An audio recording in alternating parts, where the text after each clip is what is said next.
Boncos, Pak. Boncos. Boncos. Iya, Kalau iya. Bapak googling, di situ ada. Ya betul, betul. Makanya tadi kalau saya bilang Kota Bambu nggak ada yang kenal, Pak. Makanya saya bilang Bali aja, kampung Bali. Oh, siap. Ya, balik lagi ke substansinya, Pak. Baik. Ya, ini poinnya, Pak. Ini poinnya. Yang saya pikir kemarin meroket ekonomi, saya pikir meroket. Oh, Tapi ternyata beda. Apa yang itu? Saya pikir meroket itu adalah pendidikan, beasiswa itu nanti bisa meroket. Ternyata tidak. Yang saya harapkan kita punya jurus yang bisa kita kalahkan yang tadinya mereka menjanjikan meroket. Gimana? Apakah Pak Anies, Pak Imin dan jajaran termasuk tim sesnya Pak Sauki, apakah bisa yang tadinya meroket itu diselepet, Pak? Diselepet. Caimin. Karena dengan diselepet, dengan punishment yang adil, bukan keadilan sosial bagi orang kaya, bukan. Sila kelimanya, keadilan sosial bagi seluruh rakyat Indonesia. Suami saya sendiri, handphonenya ori, kena PM, terdeteksi menggunakan fake GPS. Dan itu sebelah pihak. Kami udah mengajukan banding dan pihak aplikator tidak bisa membantu. Sedangkan saya posisinya sedang hamil, gak mungkin saya tetap narik. Kami minta kesejahteraan buat ojol. Intinya kita butuh payung hukum agar suara kita didengar oleh pihak aplikator. Jadi buat ibu bapak sekalian, kami mohon kesediaannya untuk duduk. Siap, duduk. Biar teman-teman semuanya bisa melihat. Siap untuk desa Anies? Siap. Baik ibu bapak sekalian, kami mohon izin untuk bapak ibu sekalian. Mohon, ya yang di sebelah kanan mohon dibantu untuk segera duduk. Ibu bapak sekalian di sebelah kiri mohon izin untuk duduk dan tidak menghalangi teman-teman kameramen. Baik, silakan. Siap sudah? Baik, terima kasih banyak buat teman-teman sekalian. Pak Anies, apa kabar? Alhamdulillah. Siap. Sudah keliling-keliling ya Pak? Sudah keliling, alhamdulillah. Hari ini akhirnya saya bisa di Jakarta lagi. Kamu di Jakarta lagi. Dan terima kasih. Saya datang ke banyak desa Anies, dan yang paling banyak ya. Paling banyak. Siap. Yang dapat ribuan. Luar biasa. Betul. Semangatnya luar biasa. Dan gini, saya terima kasih. Barangkali di sini ada sebagian yang kesehariannya bekerja sebagai pengemudi ojek online, juga kurir online. Saya ingin sampaikan terima kasih dulu karena Anda bisa bekerja di sana dan mendapatkan rupiah dan memilih untuk datang ke sini tanpa diberi rupiah. Karena semua ada yang ngumpulin begini dan diberi uang. Kalau kami tidak ada yang kami beri kecuali harapan. Luar biasa. Buat teman-teman yang ikut hadir di sini, ini adalah satu pilihan untuk ikut berjuang bersama. Boleh nggak sih beri tepuk tangan buat mereka? Siap Pak. Luar biasa. Terima kasih semuanya. Baik Pak, sudah siap untuk didesak Pak? Bersama teman-teman. Ya, saya udah sering didesak-desak. Bahkan izin udah di kantong pun bisa hilang dari kantongnya. Wah. Siap, kita akan desak Anies dan juga selamat ini. Baik Pak Anies ya, mohon Pak, saya lihat catatan dulu, tapi ini bukan dari Pak Tom Lembong ya Pak ya? Bukan dari Pak Tom Lembong, catatannya dari teman-teman Pak. Saya minta catatannya, ini bukan catatan MK ya teman-teman ya. Pak, hidup kan makin sulit, terutama hidup buruh ya. Ini semua gara-gara undang-undang cipta kerja. Jadi kehidupan buruh makin sulit dan upahnya jadi lebih murah dan sangat rawan di PHK. Nah, di sini Bapak berani nggak buat merevisi Omnibus Law sehingga ada PHK, pesangon, pensiun dan JHT yang tidak memiliki kepastian? Mohon izin Pak. Jawabnya bro. Siap 2 menit Pak. 2 menit dari sekarang. Kalau nggak cukup nanti saya ajak ngopi ya. Iya. Iya. Coba. Ini Siap. ya. Ini saya tegaskan sekali lagi bahwa kami berkomitmen untuk mengkaji ulang Undang-Undang Cipta Kerja agar aturan-aturan yang dipandang tidak memberikan rasa keadilan bisa dikoreksi untuk memberikan rasa keadilan. Dan kita tahu bahwa ini disusun untuk menciptakan lapangan pekerjaan. Tetapi data BPS menunjukkan bahwa di era pasca undang-undang ini, bahkan bila dibandingkan dengan statistik di era kepemimpinan Pak SBY, pengangguran itu turun 5,3%. Di era Pak Jokowi turunnya hanya 0,73%. Artinya ada indikator yang menunjukkan bahwa usaha penciptaan lapangan pekerjaan itu pun tidak terjadi dengan aturan yang seperti itu. Justru kita harus memastikan. Lalu yang tidak kalah penting, kita ini tidak bisa menerima ketika pemenuhan hak pesangon pada korban PHK tidak diberikan secara penuh. Ini adalah hak yang menurut kami harus dipastikan terlaksana dan pemerintah tidak boleh abai. Pemerintah harus memastikan pemenuhan hak-hak itu terjadi. Jadi kami ingin memastikan review atas Omnibus Law atau Undang-Undang Cipta Kerja insya Allah kami lakukan dan kita kerja bersama-sama. Berarti fix ya, kalau anak sekarang bilang berarti fix di review ya Pak ya? Dan sebenarnya Bapak sekalian, Siap. kalau saya boleh sampaikan, ini di luar yang 2 menit tadi ya, Di luar 2 menit. di luar 2 menit. Bukan hanya terkait urusan perburuhan, tapi hubungan pemerintah pusat daerah yang termasuk kewenangan banyak sekali yang justru menimbulkan permasalahan, yang ujungnya merepotkan pengusaha-pengusaha juga. Ujungnya, jadi kita ingin agar ketika nanti dilakukan revisi benar-benar tuntas, tidak meninggalkan masalah, jangan sampai mengejar deadline tapi keteteran di pelaksanaannya. Gitu. Baik, siap Pak. Kita lanjut di segmen pertama. Amin, gimana nih? Jadi di segmen gimana nih? Kita akan melakukan pertanyaan juga dari teman-teman. Pak, ini ada 4 juta orang yang menjadi driver dan kurir online Pak. Jadi berdasarkan data itu ada sekitar 4 juta. Jasa mereka itu menggerakkan ekonomi dan ini luar biasa dan tidak main-main. Mereka punya peran penting dalam ekonomi nasional dan kurir ini masih banyak masalah dengan status kerjanya. Masih bermasalah dengan status kerjanya dan beberapa inspirasi tadi mengenai payung hukumnya yang belum jelas. Apa komitmen Bapak untuk melindungi driver online khususnya terkait status dan perlindungan kerja mereka Pak? Nah ini yang tadi saya sampaikan.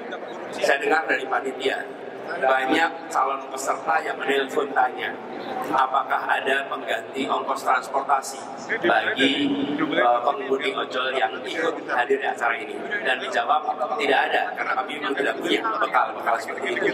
Tapi yang menarik, ketika dengar tidak punya, bukan dia tidak datang, tetap datang dan ikut acara ini. Saya beri rasa hormat pada teman-teman yang datang. Begini teman-teman sekalian, kami di dalam mengatur tentang hubungan industrial ingin mengedepankan, dan selalu di masa lalu pun begitu, prinsip keadilan. Prinsip keadilan. Jadi ke depan kami menawarkan kepada semua rekam jejak. Insya Allah kita akan terus menjaga aturan-aturan itu sesuai dengan prinsip keadilan. Nah, bagaimana dengan pengemudi ojol? Menurut saya harus kita tegaskan bahwa ojol adalah pekerja. Jadi walaupun di undang-undang itu disebut sebagai pekerja di luar hubungan kerja, disebut sebagai semata-mata mitra saja, itu juga menurut saya tidak tepat. Teman-teman sekalian, kami melihat di beberapa negara, ini praktek beberapa negara, ada yang melakukan perubahan menjadikan mereka sebagai pekerja di dalam perusahaan online. Ada yang menjaga bentuk sebagai kontraktor independen, atau mitra. Nah, di beberapa tempat kita menyaksikan ketika itu dimasukkan jadi pekerja, yang terjadi justru peningkatan biaya. Ujungnya justru malah beberapa memutuskan keluar dari bisnis, yang akhirnya malah merugikan. Di sisi lain, independen kontraktor atau mitra, kita menyaksikan mereka tidak mendapatkan hak-hak yang penuh yang seharusnya sebagai orang yang bekerja.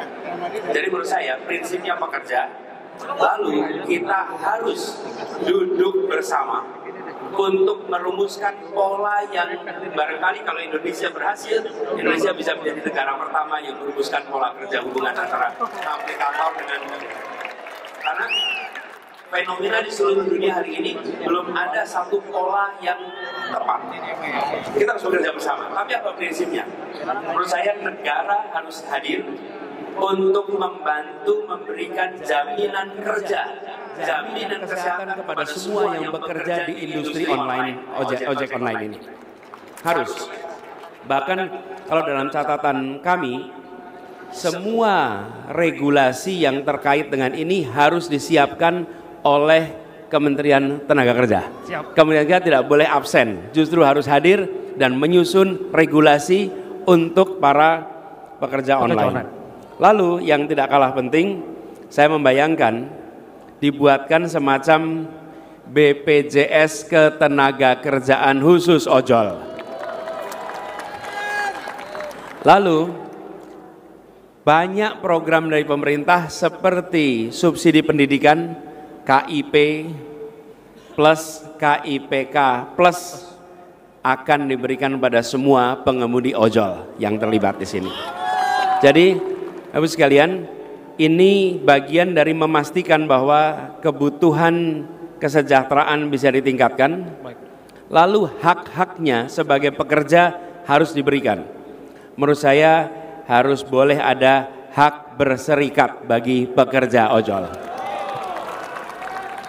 Selama ini tidak ada. Lalu pemerintah dan bersama-sama dengan pelaku menyusun standar safety bagi pengemudi ojol. Karena kita tahu banyak sekali kejadian kecelakaan karena tidak ada batasan jam kerja, tidak ada unsur kontrol, dan kelelahan itu sangat bisa terjadi. Dan ketika kelelahan terjadi, potensi kecelakaan itu sangat tinggi.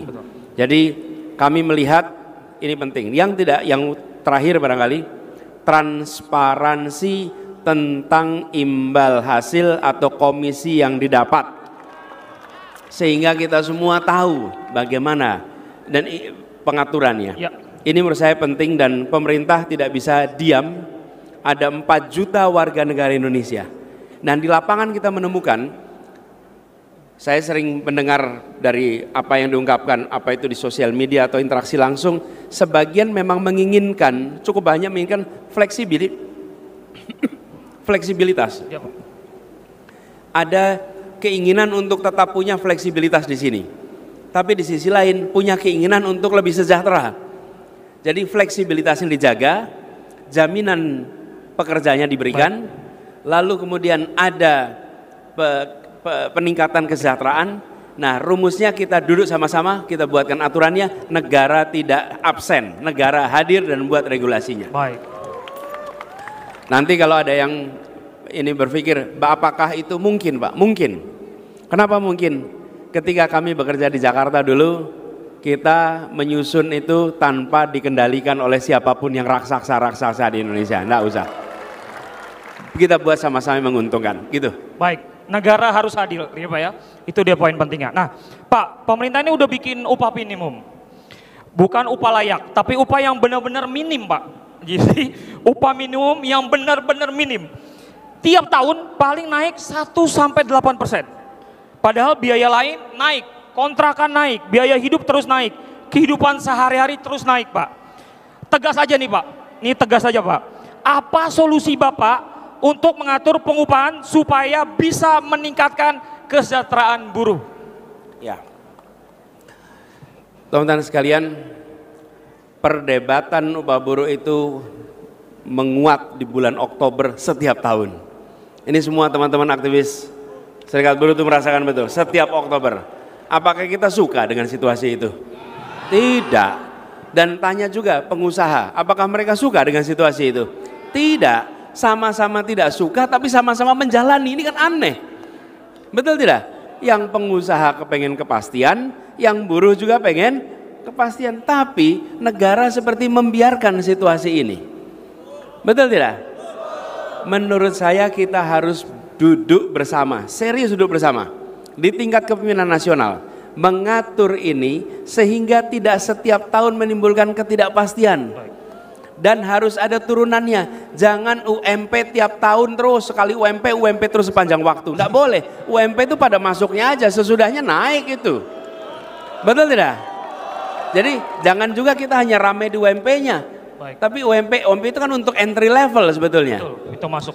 Ya, sesudah itu harusnya mengalami peningkatan. Itu nggak diperhatikan sama negara. Nggak dinaikkan, jaminannya nggak macam-macam itu praktek-praktek seperti itu. Jadi kami melihat, satu, duduk bersama buruh, pengusaha, bahwa kita membuat sebuah mekanisme untuk diatur se-Indonesia dan lintas waktu. Baik. Tidak mungkin kita membuat satu aturan untuk semua tempat yang sama. Pasti ujungnya akan ada variasi. Ya. Karena biaya yang berbeda-beda, biaya hidup.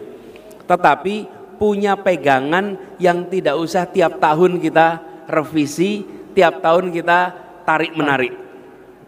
Lalu implikasinya penghitungan upah itu bukan hanya UMP tapi pasca UMP. Sesudah bekerja harus ada peningkatan terus-menerus. Lalu kami membayangkan penghitungan multi years ini melibatkan satu buruh, dua pengusaha, pakar ilmu perburuhan. Lalu yang tidak kalah penting adalah pelibatan dari unsur lintas wilayah. Baik. Jangan hanya buruh dari Jakarta, Surabaya dan sekitarnya, tapi juga di seluruh Indonesia unsur-unsur dimasukkan sehingga hasilnya mencerminkan kondisi ke seluruh Indonesia. Lalu dipastikan bahwa dia bisa memenuhi kebutuhan yang cukup untuk merasakan kesejahteraan. Itu kira-kira. Baik, Pak. Berarti ini komitmen Pak ya, bahwa upah minimum ketika nanti Bapak terpilih ada peningkatan, bukan hanya sekedar janji-janji aja ya Pak ya. Oh, yes. Tepuk tangan dong untuk Pak Disko. Ini komitmen yang kita pegang bersama, setuju? Setuju. Baik Bapak, ini Pak, sekarang ini banyak banget masalah Pak yang terjadi karyawan kontrak Pak, dan juga outsourcing. Nah ini saya pernah ngalamin juga nih Pak, saya Pak, bukan curhat ya Pak ya, tapi saya pernah ngalamin juga pemutusan hubungan kerja, terutama ketika waktu itu menjadi outsourcing Pak. Jadi outsourcing ini adalah mayoritas pekerja informal sekitar 70% Pak, dari data yang kita punya. Nah konkret aja nih Pak, gimana Bapak mau nyelesain masalah kontrak dan outsourcing Pak? Seperti apa Pak? Konkret aja. Gini, persoalan pekerja outsourcing ini salah satu permasalahan bukti bahwa Omnibus Law ini bermasalah. Ini salah satu bukti. Nah, menurut saya agar ini berkeadilan, prinsip easy hiring, easy firing tidak boleh diteruskan lagi. Yang seharusnya adalah selective hiring, selective firing. Kira-kira begitu yang harus kita kerjakan. Dan sebisa mungkin mengutamakan status menjadi pekerja tetap, sambil memastikan bahwa pekerja meningkatkan terus skillnya, kompetensinya. Jadi kalau ada istilah it takes two to tango, perlu dua-duanya. Di satu sisi memberikan kepastian pekerjaan, di sisi lain yang pekerjanya meningkatkan skill, dan negara harus hadir untuk pekerja meningkatkan kompetensi dan skillnya supaya itu bisa fair. Sebenarnya Gus Imin yang seharusnya ada di sini, beliau masih di perjalanan, ketika menjadi Menteri Tenaga Kerja tahun 2012 telah pernah membuat aturan membatasi outsourcing ini. Paling tidak kalau ditanya bukan cuma rencana, ada rekam jejaknya. Lalu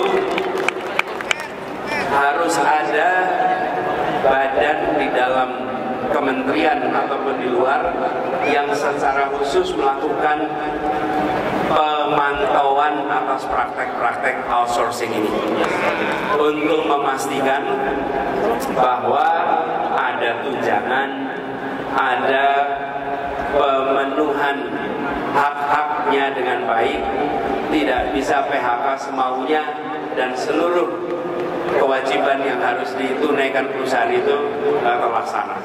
Jadi kami melihat praktek ini bukan praktek yang patut diteruskan. Lalu ke depan, lagi-lagi kita ingin melibatkan serikat buruh, pakar, lintas bidang, pengusaha untuk mengatur praktek outsourcing yang baik, praktek outsourcing yang fair. Jadi bukan outsourcing itu selalu bermasalah, tidak, tapi praktek outsourcing yang tidak fair, yang tidak memberikan manfaat yang setara bagi kedua belah pihak. Gitu. Jadi juga memang sekali lagi negara harus hadir. Salah satu terkait peningkatan kompetensi ya Pak ya. Itu komitmen dari Pak Anies bahwa bentuknya juga pelatihan ya Pak untuk para karyawan dan juga para teman-teman kita yang bekerja di sektor formal yang jumlahnya 70%. Nah selanjutnya ini Pak yang ditunggu-tunggu, kita akan masuk di segmen 2, tanyain Amin.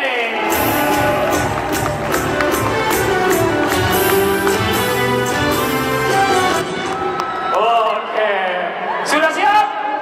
Sudah siap. Mohon izin nih Pak, teman-teman akan bertanya. Kita dari mana dulu nih? Wah, saya mohon izin ya. Sebentar Pak, biar dipilih dulu, biar adil Pak. Iya, baik.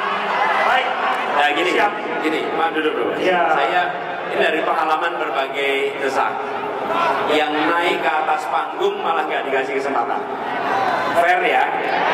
Jadi yang ditunjuk moderator nih. Ya, kalau nggak semua naik panggung. Itu namanya cawe-cawe. Kan udah ada wilayahnya. Siapa? Saya izin menunjuk untuk sebelah sini dulu ya. Baik, buat Mas ya, boleh yang pakai topi. Mas izin, ya. Silakan Mas. Mohon izin. Dikasih jalan teman-teman. Silakan, nggak apa-apa.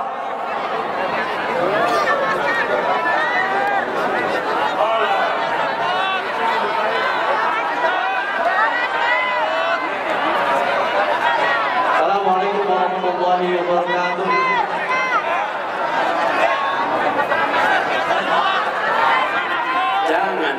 berusaha buka masker. Kita kan tidak tahu alasan beliau, bukan? Bahwa dia datang ke sini kita sudah bersyukur. Kita hormati ya. Pak Adis, siap. semoga selalu Amin. dimudahkan segala urusan. Amin. Sebelumnya perkenalkan nama saya Musa, saya dari Tangerang. Musa Dari Tangerang. Musuhnya Firaun.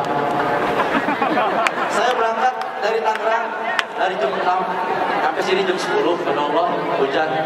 Yang seharusnya saya mau mengantar istri saya untuk puskesmas berobat. Tapi karena saya sudah meniatkan, karena saya sudah niat, saya berusaha datang. Karena saya ingin ada keluhan. Walaupun ini tadi katanya secara substansial, tapi saya ingin memberikan keluhan. Pertanyaan saya gini. Saya umur 2022, kelahiran 2001. Saya seorang mahasiswa, saya juga seorang guru dan sekaligus juga ojol, memiliki istri dan anak satu umur 2 tahun. Saya merasa saya hidup di Tangerang Kota, ya. Walaupun tidak begitu menggeluti tentang perkembangan kota, saya melihat bahwa banyak banget pengangguran yang ada di berbagai kota. Dan juga APBD dari pemerintah yang menurut saya harusnya dipergunakan dengan sebaik-baiknya, ya, terutama untuk pendidikan, kesehatan dan lain-lainnya. Tetapi kebanyakan untuk membuat infrastruktur yang tidak dipikirkan secara matang, sehingga itu membuat mubazir, ya. Bahkan harganya pun cukup fantastis harganya. Nah, saya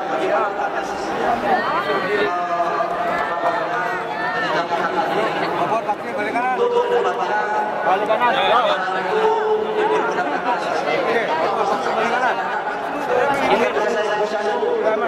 yang harusnya minimal ini momogi kepalatos gitu.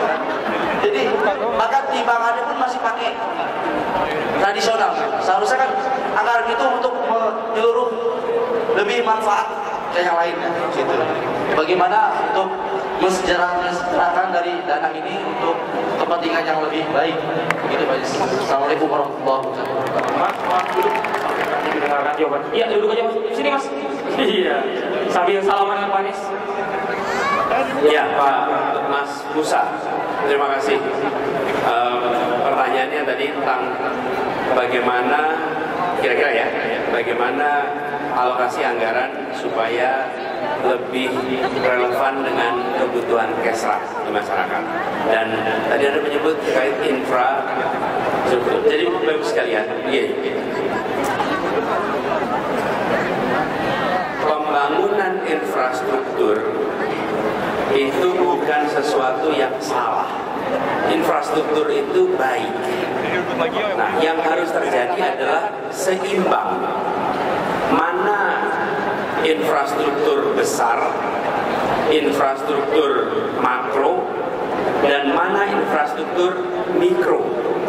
Nah, kita membutuhkan pembangunan infrastruktur mikro supaya masyarakat juga mendapatkan fasilitas yang langsung mereka rasakan dampaknya.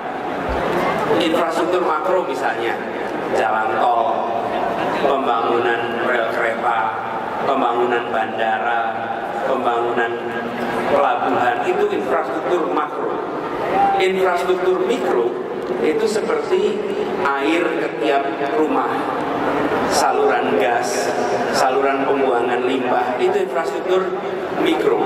Nah, kami melihat selama ini terlalu banyak diberikan kepada infrastruktur makro dan kurang diberikan pada infrastruktur mikro. Nah, menurut kami mikronya harus ditingkatkan supaya keluarga-keluarga langsung bisa merasakan dampak dari pembangunan itu.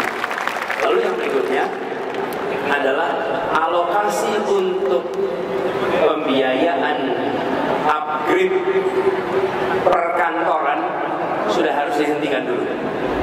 Pemerintah ini sudah terlalu banyak mengeluarkan uang untuk meningkatkan keindahan kantor-kantor pemerintahan. Dan belinya itu dengan barang-barang yang mahal-mahal. gedung yang sudah baik-baik itu dipoles, ujangnya ditambahin. Saya pernah ingat itu beberapa gedung milik pemerintah, gedungnya baik-baik aja. Saya lewat beberapa bulan kemudian ganti cover kacanya, 100% diganti. Ketika masuk ke dalamnya sama, hanya casingnya aja diganti. Kalau uang itu dipakai untuk beli timbangan bagi posyandu, maka kita akan merasakan manfaat jauh lebih baik. Jadi upgrade itu, pengeluaran untuk peningkatan itu dialokasikan khususnya pada infrastruktur pelayanan Kesra, dari mulai kesehatan, pendidikan utamanya, kemudian kebudayaan, keagamaan, itu aktivitas-aktivitas yang harus kita berikan dukungan infrastruktur. Nah, upgrading ini juga yang sesungguhnya terjadi pada pembangunan ibu kota. Wong kita masih bisa pakai kantor di sini, tapi kita masih bikin lagi kantor di IKN. Sebetulnya kita lagi upgrading kantor, kantornya masih bisa dipakai, tapi bikin kantor baru. Ini mindset seperti ini yang menurut kami jangan dilakukan di saat kebutuhan dasar belum terpenuhi. Kalau itu sudah terpenuhi, nah boleh kita lakukan yang lain. Gitu ya? Mas Musa mudah-mudahan menjawab. Ya, terima kasih. Saya juga melihat mudah-mudahan istrinya segera boleh. Mendengar bahwa Pak Anies mendukung bahwa ada program taman-taman untuk polusi. Siap. Tapi kebanyakan orang pemerintah bikin taman, tapi yang ada kebanyakan dipakai untuk tempat maksiat. Siap Pak, sudah Mas. Siap, terima kasih. Biar izin nanti gantian dengan teman-teman yang lain. Siap. Untuk mendesak lagi.